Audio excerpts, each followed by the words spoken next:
अरे ये मोदी जी की सरकार है। हम मजबूत हैं। 140 करोड़ लोगों के सामर्थ्य पर हमें भरोसा है। भारत की अर्थव्यवस्था दुनिया की सबसे तेज के साथ बढ़ने वाली अर्थव्यवस्था है।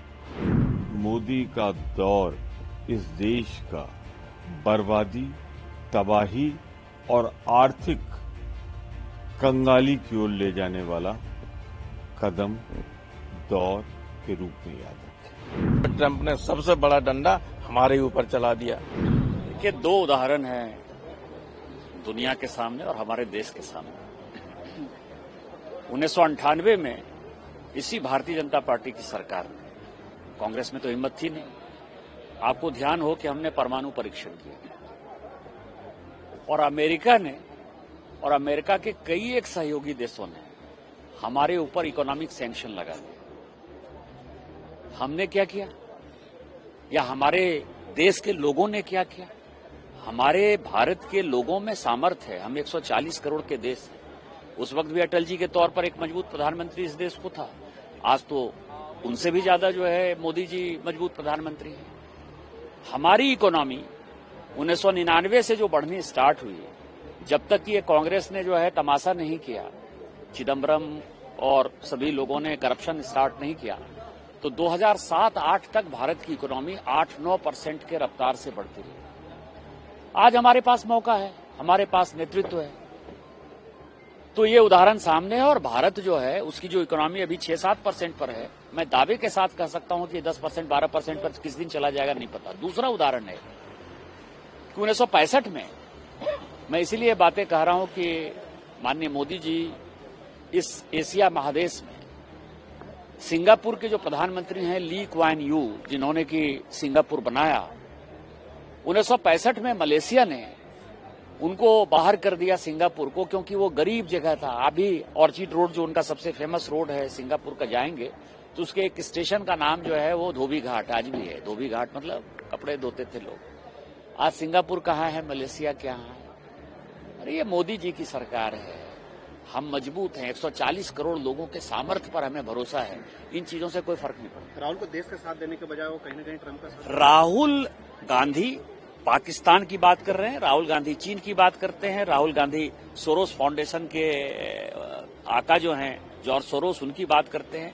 तो निश्चित तौर पर जो जितनी विदेशी शक्तियां भारत को कमजोर करना चाहती हैं, उसके प्रणेता, उसके नेतृत्वकर्ता, उसके मार्गदर्शक राहुल गांधी। मुझको लगता है कि जो अंतर्राष्ट्रीय वैदेशिक नीति और विदेश व्यापार की जो प्रक्रियाएं होती हैं उससे विपक्ष अवगत नहीं है। पहली बात तो ये डेड इकोनॉमी का शब्द जो लाए हैं ना, ये उनकी डेड जो सोच है, मानसिकता है, उसका प्रतीक है। भारत की अर्थव्यवस्था दुनिया की सबसे तेज के साथ बढ़ने वाली अर्थव्यवस्था है। और जो अमेरिका के द्वारा जो टैरिफ लगाने की बात आ रही है, अभी तो निगोशिएशन चल रहे हैं, अभी डिस्कशन चल रहा है। कहीं किसी भी देश के साथ में जब व्यापार होता है तो निगोशिएशंस होते हैं और भारत अपना पक्ष रखता है और दूसरे देश दूसरा पक्ष रखते हैं। और इस प्रकार की वार्ता अमेरिका से अभी सतत जारी भी है।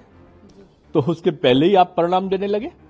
और उसके पहले क्या हुआ कि भारत ने अभी यूके के साथ में ट्रेड एग्रीमेंट किया है, उसने यूरोपियन देशों के साथ ट्रेड एग्रीमेंट किया है, रशिया के साथ हमारा ट्रेड एग्रीमेंट है और बहुत सारे अन्य बड़े देश हैं जिनके साथ हमारा ट्रेड एग्रीमेंट है। भारत एक ऐसा देश है जो निर्यात पर निर्भर नहीं है। और जो देश निर्यात पर निर्भर नहीं होता है उसका सबसे बड़ा कारण होता है कि उसके अपने देश में बहुत बड़ी मात्रा में उपभोक्ता स्वयं मौजूद होते हैं। डोमेस्टिक जो कंज्यूमर है वो भारत में बहुत सारा है और हम आत्मनिर्भरता की तरफ बढ़ रहे हैं। यानी हमको निर्यात में अगर कहीं कमी आती है तो हम दूसरे स्थान पर उसकी पूरी करने की स्थिति में रहते हैं। हमने यूरोप से भी निगोशिएशन किए हैं, यूके से भी निगोशिएशन किए हैं, दुनिया के और देशों में जहां भी हमारा व्यापार है। अमेरिका से भी जब वार्ता होगी तो उनसे भी निगोशिएशन होंगे।